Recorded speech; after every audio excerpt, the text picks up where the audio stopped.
सोलापूर जिल्हा परिषद आणि पंचायत समिती निवडणुकांच्या पार्श्वभूमीवर भारतीय जनता पार्टीने स्वबळावर निवडणूक लढवण्याची तयारी सुरू केली आहे।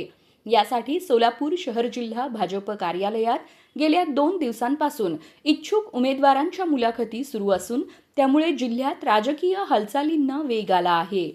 दक्षिण सोलापूर, उत्तर सोलापूर तसेच मोहोळ, बार्शी, माळशिरस, माढा, पंढरपूर, करमाळा, मंगळवेढा, सांगोला आणि अक्कलकोट तालुक्यातील जिल्हा परिषद व पंचायत समिती सदस्य पदांसाठी उमेदवारांच्या मुलाखती घेतल्या जात आहेत। विशेष म्हणजे उत्तर सोलापूर मतदारसंघातील मुलाखती काँग्रेसमधून भाजपमध्ये प्रवेश केलेले माजी आमदार दिलीप माने यांच्या उपस्थितीत पार पडल्या। या प्रसंगी बोलताना भाजप जिल्हाध्यक्ष शशिकांत चव्हाण यांनी काय सांगितलं बघा। भारतीय जनता पार्टी ही कार्यकर्त्यांची पार्टी आहे।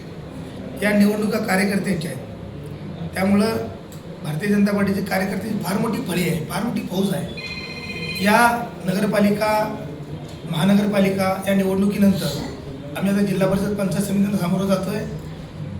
दोन्हीही निवडणुकांमध्ये नगरपालिका आणि महापालिकेमध्ये सुद्धा प्रचंड असा उत्साह आणि प्रचंड अशी कार्यकर्त्यांची फौज आमच्यासोबत असल्यामुळं सर्व ठिकाणी भारतीय जनता पार्टी कमळ चिन्हावरती सगळ्या नगरपालिका आम्ही लढवल्या।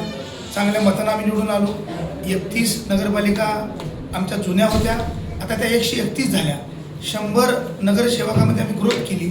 तशाच पद्धतीचा महापालिकेमध्ये पण आम्हाला रिपोर्ट मिळालेला आहे। आमची इच्छा होती 65 येतील, पण या इथल्या नगरसेवकाच्या निवडणुकीमध्ये कार्यकर्त्यांच्या ताकदीमुळं, कार्यकर्त्यांच्या मेहनतीनं या ठिकाणी जवळजवळ 87 नगरसेवक निवडून आणलेले आहेत। तशाच पद्धतीचा प्रयोग आमचाही जिल्हा परिषद पंचायत समितीला होतोय।